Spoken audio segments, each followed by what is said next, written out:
પહેલા તો જમીનની તૈયારી કરવાની, પછી જમીન ચકાસણી કરવાની. જમીન ચકાસણી કર્યા પછી આપણને ખબર પડે કે જમીનમાં કેટલા પોષક તત્વો રહેલા છે.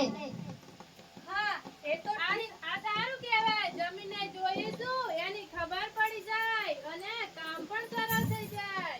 હા, એ તો ઠીક છે, પણ જમીન સારી ના હોય અને કાઈ ઘટતું હોય તો? અરે બાપ રે, હવે પાછું જમીન બદલે બેસવાનું. એના કરતા એકાદ કોથળી યુરિયા નાખી દેવા દે ને એકદમ જમીન તૈયાર થઈ જશે. ના રે ના હો.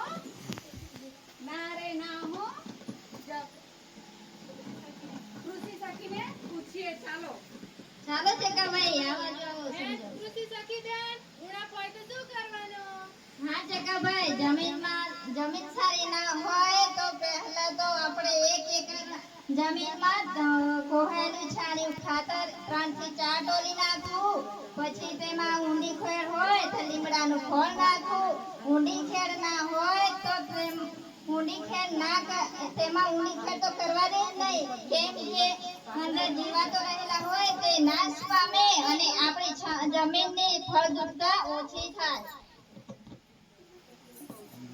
એટલે જ કહું છું ચકાભાઈ, મારી વાત સાંભળે.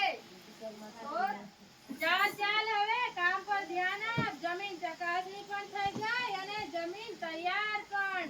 હવે વાવણી કરીએ.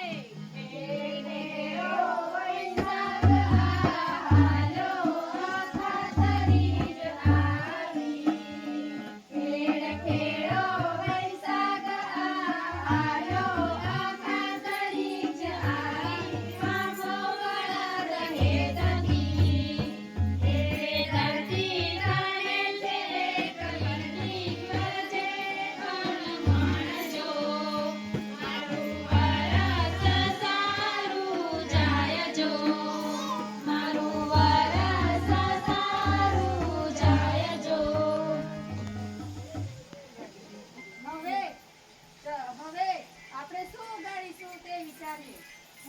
એમાં વિચારવાનું શું? જે વધારે પૈસા મળશે એ ઉગાડીશું અને એ પૈસાથી બધું લઈ આવીશું. ના રે ના હો, આપણે જે ખાતા હોય એ જ ઉગાડીશું.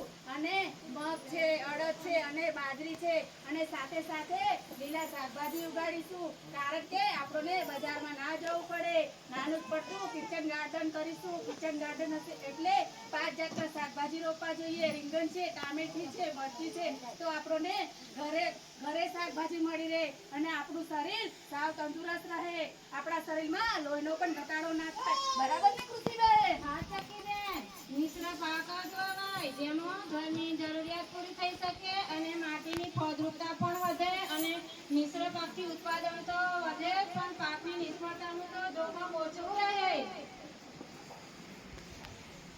ચાલો તો આપણે મિશ્ર પાક ઉગાડીએ.